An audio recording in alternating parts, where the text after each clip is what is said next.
Trata de escola SPO. SPO e depois por continuar para APB, pero não está tur muita tá logra de passar para APB.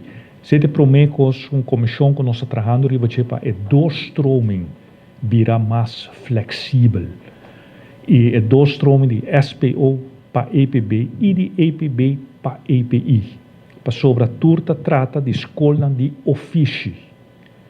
E esse nós está trabalhando duro ribajele para nós portar doorstroming muito mais melhor que o que está atualmente.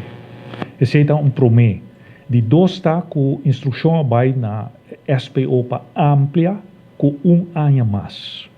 E lo vai ter ano mais para assim aqui estão com terminar com 16 anos e não com 15 anos SPO que está agora aqui está 3 anos, opleiding de 3 anos está.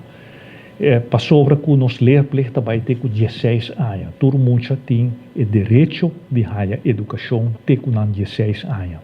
E onde que tem dois planos arriba mesa, são de SPO Santa Cruz para trabalhar mais em estrecho com Santa Rosa, para por ter certificado depois de ano de agricultura.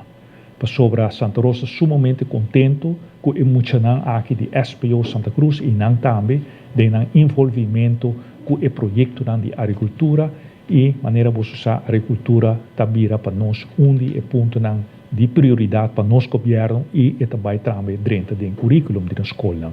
E para o que está SPO Brasil, me quer invitar vos para amanhã 4 horas, lo tem Spantenbier na SPO Brasil novo, vos turta invitar para esse, e não planta alternativa que aquela apresentada que de 4 anos que muito não pode escolher para outra especialização. Então, hora especialização que não há se não terminar, depois de 3 anos, não prossegue com outra especialização que não há e queda assim aqui ano mais de opleiding. E é seguro que esse não está consciente e nossa turma passo não acaba para remediar a situação aqui, que em verdade está vindo para anos acaba, pero agora que não está remediar isso aqui.